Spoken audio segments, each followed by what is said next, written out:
नमस्कार। आकाशवाणी जयपुर अजमेर से प्रस्तुत हैं प्रादेशिक समाचार।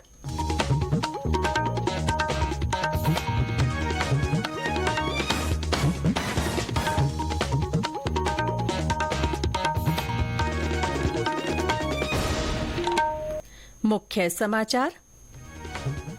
नवगठित एनडीए सरकार में मंत्रालयों का हुआ बंटवारा। गजेंद्र सिंह शेखावत को पर्यटन और भूपेंद्र यादव को पर्यावरण मंत्री का जिम्मा। प्रधानमंत्री आवास योजना के तहत ग्रामीण और शहरी क्षेत्रों में बनेंगे 3 करोड़ घर। मुख्यमंत्री भजनलाल शर्मा सरकार के 100 दिन के कामों की आज करेंगे समीक्षा। और प्रदेश में बीते 24 घंटों में कुछ स्थानों पर हल्की बारिश से मौसम हुआ खुशनुमा।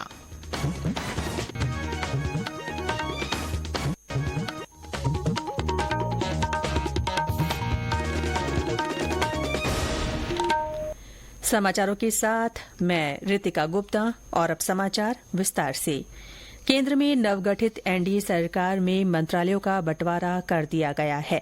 प्रधानमंत्री नरेंद्र मोदी ने राजनाथ सिंह को रक्षा मंत्रालय, अमित शाह को गृह और सहकारिता, निर्मला सीतारमण को वित्त मंत्रालय का जिम्मा सौंपा है। शिवराज सिंह चौहान को कृषि और ग्रामीण विकास मंत्री बनाया गया है। नितिन गडकरी के पास लगातार तीसरी बार सड़क परिवहन और राजमार्ग मंत्रालय का दायित्व रहेगा। भाजपा के राष्ट्रीय अध्यक्ष जेपी नड्डा को स्वास्थ्य और परिवार कल्याण तथा रसायन और उर्वरक मंत्रालय की कमान दी गई है।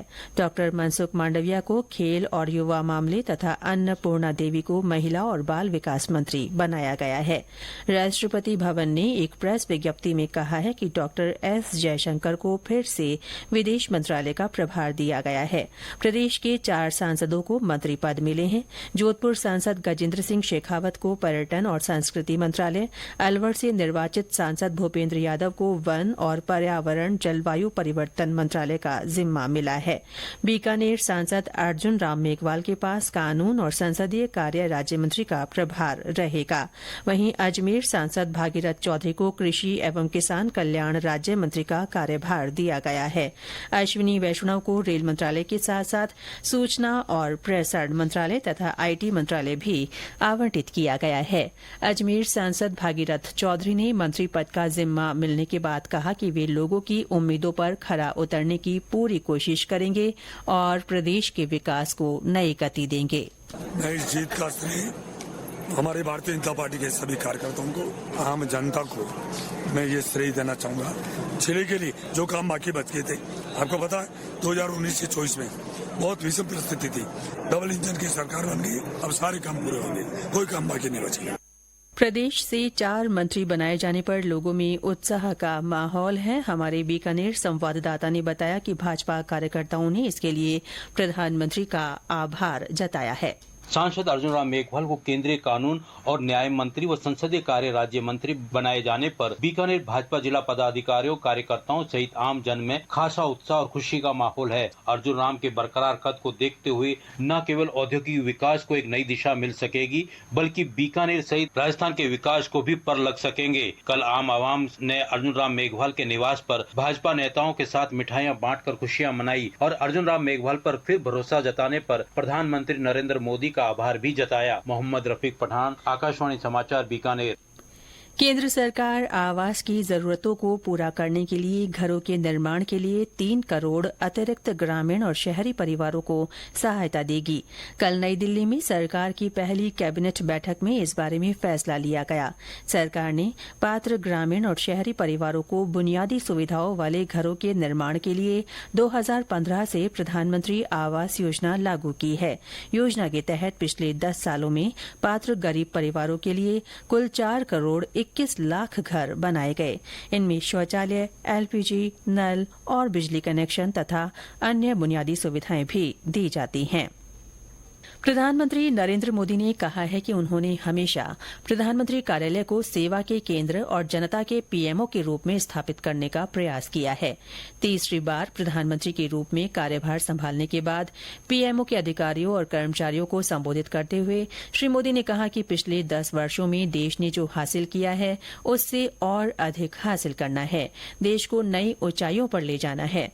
प्रधानमंत्री ने सरकारी कर्मचारियों के योगदान की सराहना करते हुए उन्हें जीत का हकदार बताया। इस विजय के सच्चे हकदार कोई हैं तो भारत सरकार के हर कर्मचारी हैं कि जिन्होंने एक विजन के लिए अपने आप को खपा देने में कोई कमी नहीं रखी और देश में पहले से बहुत तेज गति से काम हुए जिसका परिणाम भी नजर आ रहा है। लेकिन मैं एक नई ऊर्जा के साथ, नए हौसले के साथ आगे बढ़ना चाहता हूं। केंद्र सरकार ने राज्यों को जून महीने के लिए 1,39,000 करोड़ रुपए से अधिक की कर धनराशि जारी की है। वित्त मंत्रालय ने कहा कि टैक्स हिस्सेदारी की इस राशि से राज्य सरकारों को सामाजिक कल्याण और बुनियादी ढांचे के विकास में तेजी लाने में मदद मिलेगी। इसमें उत्तर प्रदेश को सर्वाधिक 25,000 करोड़ रुपए से अधिक दिए गए हैं। राजस्थान को 8,421 करोड़ रुपए से अधिक की राशि मिलेगी। जून महीने की इस के साथ ही केंद्र ने राज्यों को 2,79,000 करोड़ रुपए से ज्यादा की धनराशि दे दी है। 2024-2025 के अंतरिम बजट में राज्यों को करों के हस्तांतरण के लिए लगभग 12,20,000 करोड़ रुपए का प्रावधान है। मंत्रालय ने यह भी कहा है कि नियमित हस्तांतरण के अलावा इस महीने धनराशि की एक अतिरिक्त किश्त भी जारी की जाएगी। ये समाचार आकाशवाणी जयपुर अजमेर से प्रसारित किए जा रहे हैं। मुख्यमंत्री भजनलाल शर्मा आज जयपुर में एक बैठक करेंगे। मुख्यमंत्री कार्यालय में होने वाली इस बैठक में राज्य सरकार के बजट और विभिन्न घोषणाओं की क्रियान्विति की समीक्षा की जाएगी। साथ ही सरकार की 100 दिन की कार्य योजना के तहत हुए कामों पर भी चर्चा की जाएगी। बैठक में मुख्य सचिव सुधांश पंत और विभिन्न विभागों के आला अधिकारी मौजूद रहेंगे। इससे पहले मुख्यमंत्री ने कल नई दिल्ली में कई केंद्रीय मंत्रियों से मुलाकात की। श्री शर्मा ने रक्षा मंत्री, गृह मंत्री और परिवहन मंत्री सहित अन्य मंत्रियों से शिष्टाचार भेंट की। आकाशवाणी समाचार जयपुर की ओर से प्रादेशिक समाचार बुलेटिनों में 3 नए आपराधिक कानूनों के बारे में जागरूकता फैलाने के उद्देश्य से श्रृंखला चलाई जा रही है। इसके तहत आज हम आपको बताने जा रहे हैं संगठित अपराधों पर नकेल कसने के लिए नए कानूनों में किए गए प्रावधानों के बारे में। भारतीय न्याय संहिता 2023 की धारा 111 संगठित अपराध को परिभाषित करती है। इनमें अपहरण, डकैती, साइबर और कई अन्य अपराधों को लक्षित किया जाता है। जो अपराध या तो स्पष्ट रूप से परिभाषित नहीं थे या पिछले कानून में मौजूद नहीं थे, उन्हें एक अलग धारा 112 के तहत छोटे संगठित अपराध के रूप में रखा गया है, जो साफ तौर पर स्नैचिंग, शॉपलिफ्टिंग, सट्टेबाजी और परीक्षा पत्र बेचने जैसे अपराधों को परिभाषित करता है। ये सभी गतिविधियां अब दंडनीय हैं। भारत पाकिस्तान अंतर्राष्ट्रीय सीमा पर अनूपगढ़ जिले के समीजा कोठी क्षेत्र के गांव 79 एनपी से 3 किलो हेरोइन बरामद की गई है। पुलिस ने इस मामले में 3 तस्करों को गिरफ्तार किया है। जब्त हेरोइन की कीमत 15 करोड़ रुपए से अधिक बताई गई है। यह हेरोइन पाकिस्तान की ओर से ड्रोन के जरिए गिराई गई थी। प्रदेश में बीते 24 घंटों में कुछ स्थानों पर गरज के साथ हल्की बारिश हुई। बांसवाड़ा, बाड़मेर, भरतपुर, बालोतरा सहित अन्य स्थानों पर हुई बरसात के बाद मौसम खुशनुमा हो गया। वहीं कई स्थानों पर तेज गर्मी का असर रहा। टोंक के वनस्थली में अधिकतम तापमान 44.6 डिग्री सेल्सियस रिकॉर्ड किया गया। जैसलमेर और हनुमानगढ़ में भी धूप की तपिश से लोग परेशान रहे।